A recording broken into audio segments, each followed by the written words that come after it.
হবে না। তোমার বাবা ছিল ৭২ থেকে ৭৫ পর্যন্ত স্বৈরাচার। এই স্বৈরাচারের হত্যাকাণ্ড সংঘটিত করেছিলেন ১৫ই আগস্ট। স্বৈরাচারের মৃত্যু কতটা সত্যি হতে পারে?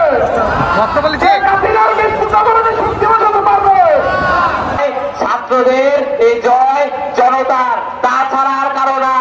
আমরা সবাই একই সাথে থাকবো, আমরা লড়াই করব। সবাই নিজ নিজ জায়গা থেকে সোচ্চার থাকবো। কেউ অন্যায়কে প্রশ্রয় দেব না, অন্যায়কে অন্যায় করব না। আমরা এই নীতি মেনে আমরা আমাদের স্বাধীন বাংলাকে রক্ষা করবো। দেখেছি তাদেরকে বাজি চালান দিয়ে খুঁজে পাওয়া যায় না। আমরা ছাত্র জনতা দেখিয়ে দিয়েছি, আমরা যদি মাঠে নামি প্রত্যেকটা জায়গায় আমরা আমাদের যে নিজস্ব অধিকার, সেটা আমরা অধিকার রক্ষার জন্য আমরা সোচ্চার রয়েছি। এই যে অনলাইনে আমাদেরকে বলা হচ্ছে এই প্রজন্মের কোনো দ্বারা কিচ্ছু হবে না, এই প্রজন্ম কি দেখিয়েছে? এই প্রজন্ম কি দেখিয়েছে? এই স্বাধীনতা ২৪-এ, এই স্বাধীনতা আজীবন এই বাংলার জনগণ মনে রাখবে ইনশাআল্লাহ।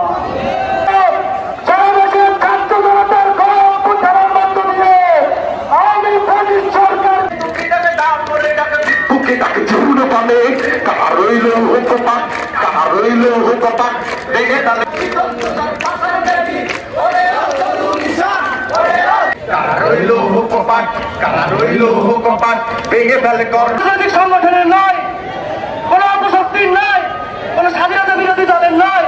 কে গুলিতে হত্যা হয়েছে? তিনি এদেশের পুলিশ লীগের গুলিতে হত্যা হয়েছে। এর বিচার আমরা চাই। আমরা অনেক